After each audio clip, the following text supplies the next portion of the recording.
You're listening to the Business and Life Podcast, where 7 days a week, proven entrepreneurs share their success stories, failures, and give you true value on how you can build a great business and an awesome life. With your host, Mike Olivas. Hey guys, I'm usually coming in hot, but today I think I need to come in real. My 13-year-old national group travel company was pretty much close to shutting down. I've somehow turned a negative into a positive, but it took about a week straight worth of strategy since all this has gone down. My team and I put together an 11 series best of episode, which I call Coping with COVID in Business and Life. Business owners and employees are going through dire times right now. They're losing their jobs and shutting down their business. I know it firsthand because I recently had to let go of the majority of my employees. A 13-year-old company broken down in a matter of days. I'll rebuild it and I'll make it better and I'll make it stronger. And I want to make all of you just as optimistic as I am. So in a world of nothing but negative news and drama right now, and being forced to do nothing but take in all of this terrible content on the news, my team and I focused all of our attention to bring you the stories of how others have overcome rock bottom, to show you that with great obstacles and challenges come great opportunities. This special series is the collection of the answers of my guest of one of the most powerful questions that I ask day in and day out, 7 days per week on my show. That question is simple. Give me a time where you've hit rock bottom and were able to overcome that disaster. Listen to these stories. Realize that it's a part of the journey and understand that you are not alone. And rolling up your sleeves is nothing new to you. Listen, learn, and get to work.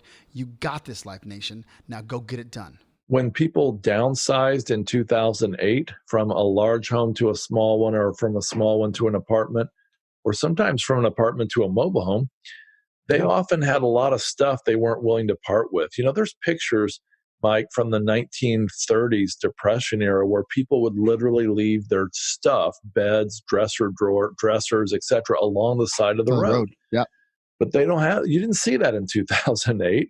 And people didn't want to get rid of their stuff. And for a relatively small amount of money, they could use self-storage to store their stuff. And so in bad times, people are storing stuff. In good times, they're at Walmart or filling up their Amazon cart, and they're buying more stuff and they're filling up their storage units. And so it's relatively recession resistant. Mobile homes are the same way. Mobile homes are the bottom of the rung on the housing chain. And if somebody can't afford approximately an average of $300 lot rent, well, they're probably going to end up under a bridge. So people do not move out of mobile homes except very, very rarely. And they typically don't want to spend, $5,000 to move a mobile home down the street to save a couple bucks a month on lot rent. And so tenants are very sticky and they do extremely well during recessions, as you can imagine. I was running a very viable advertising agency back in the 90s. And when digital came in 2000, I was trying to keep up, but all my cameras needed to be replaced with $100,000 Nikons, and I was losing jobs. So I just walked in one day, got the wrong call from the wrong customer, and just said, I'm out of here. Yeah. And I just walked out, and that was it. That was it. And I think I sat in my house coat for 2 years, pondering what I was going to do. What did you do? I had an opportunity to run a business incubator. And, awesome. It gave me more juice than I ever possibly could imagine. Working with young entrepreneurs was really kind of exciting. They weren't all young, but sure. It was fun. I think I would say in 2017, we felt like we've reached the top of the mountain, right? Things were awesome. This is how awesome it is. Yeah. We take 2-3 hour breaks in the company to play basketball. Hell yeah. And keep in mind, we only work Monday through Thursday. So my entire company shuts down on Friday, Saturday, Sunday, because a lot of the people in my company do volunteer work. So we literally just work Monday through Thursday, and we take 2-3 hour lunches playing basketball. And if my team loses, we're going to play again until we win. That's just how it works. So everything was going super well. And it gets to the point where, hey, where do we want to go? Hey, how much, you know what? Let me just give him X amount of bonus. Let me give this guy X amount of bonus. It was crazy. But my mistake was I relied on this one particular stream of income that was really well within the company. This one client that was really, really big, and we've created a very good partnership. Well, that client went away. The company shut down. So now I had neglected the other streams of income, some of the other mediocre, even larger customers that I didn't really service throughout the past couple of years prior to that, because I was focusing on this one client. That took a toll. It was really, really difficult, starting in beginning 2018 all the way till end of 2018. It was really, really hard because I have all these people that I hired as they were my friends. I wasn't going to let them go. We weren't taking paychecks. We were just living off of savings, and we had to put money into the company from our savings. And it was tough. It was tough. But Mike, I have a motto in business. Uh-huh. My goal is to make you more money so I can take more of your money. Yep. So with that motto, throughout the years, even prior to that, I've made a lot of people a lot of money. Yep. So when I knew I needed favor, and I'm not too prideful to ask for help. So sure. I made some calls and I said, look, man, I know you don't need this. Look, man, I know you don't want this product, but I need the money. I'm not asking for a loan. I'm not asking for money. By the way, we never took a loan even then. Yep.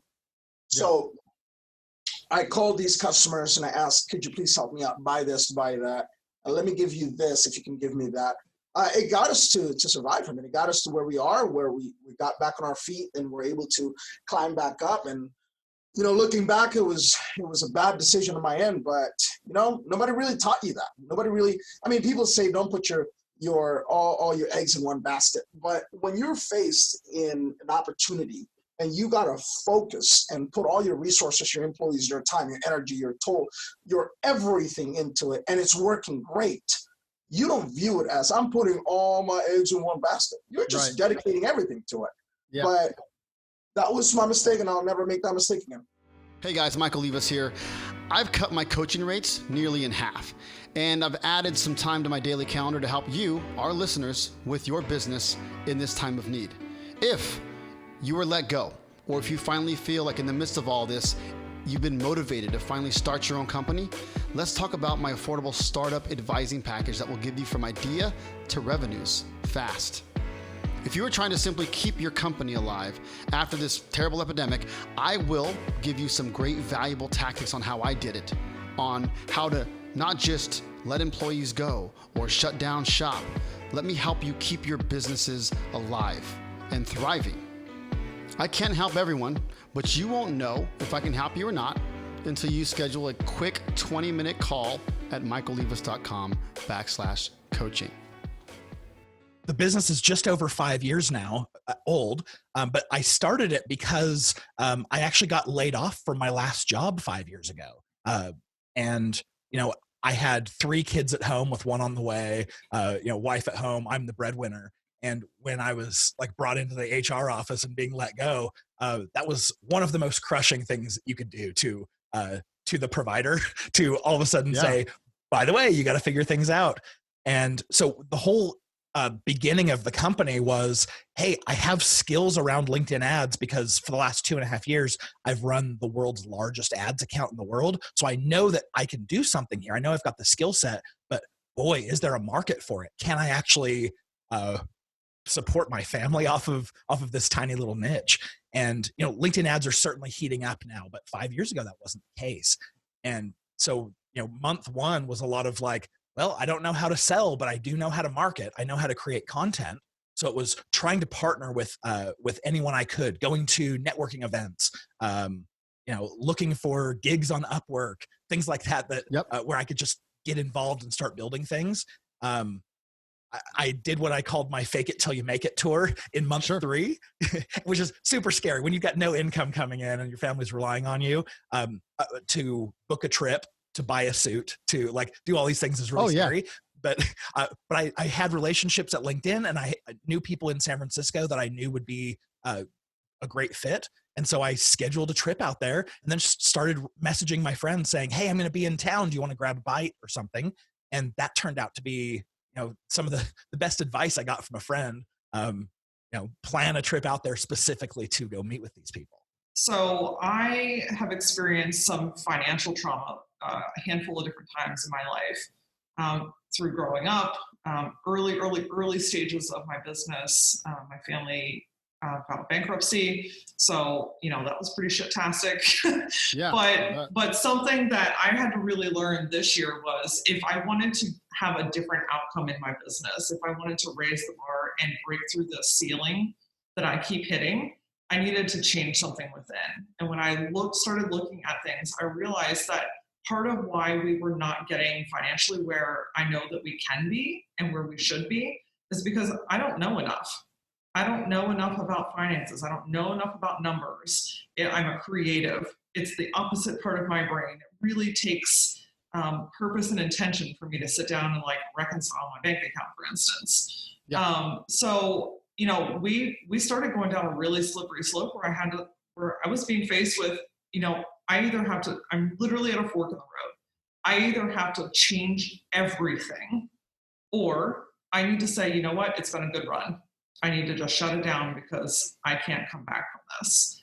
And I'm a resilient mofo and I don't go down without a fight. And more importantly, I know in my soul what we are capable of. And that's brighter than the challenge. So honestly, this year I was faced with potentially closing my business. And that's a hard pill to swallow. It was Halloween night, and I took my kids out trick-or-treating, and that day was my Armageddon day. And it was a partnership dispute. Unfortunately, I had an investor who had controls that, as entrepreneurs, when we get an investor, we give them everything, and they basically can do anything they want. And I didn't really sleep that night. I was 10 years of my life gone in a blink of an eye. I got up that morning, and I'm a purebred entrepreneur, whereas I very quickly realized that money was the result, not the reason. I love the game. And if you love the game and love what you do, money was just the result. And so I was like, hey, I built it once, I can build it again. And here's the crazy thing. Because I had 10 years of experience and I dedicated myself to never get enticed by the home run, the Bitcoins of the world, the you're going to make $1 gajillion tomorrow, all those things. But I was going to be slow, steady, and secure. I took the next year and just researched heavily on how compounding effects work, not on how making money works, but how my money can actually grow for me. And it took less than 1 year to get all the money back. I stopped making stupid investments. I already knew exactly what to do. I put it to effect, and I played the game to efficiency rather than going for the home run. And so I tell people, I go, if you truly want to be an entrepreneur, never, ever, ever do it for the money. Yep. Find something you absolutely love to do, because when I'm working at 2 or 3 o'clock in the morning, it's because I want to. I'm on a breakthrough. I'm going to do something. I'm about to discover something, or I'm about to create this business model because I absolutely love the game. Life Nation, you got to remember that in order for things to change, you must change. And in order for things to get better, you must get better. You just got better by hanging out with me, Michael Libas, and the Business and Life Nation. So come back tomorrow, because I'm here dropping sound bombs 7 days a week, baby. If you'd like to subscribe, please do, so you can take action and execute. See you tomorrow.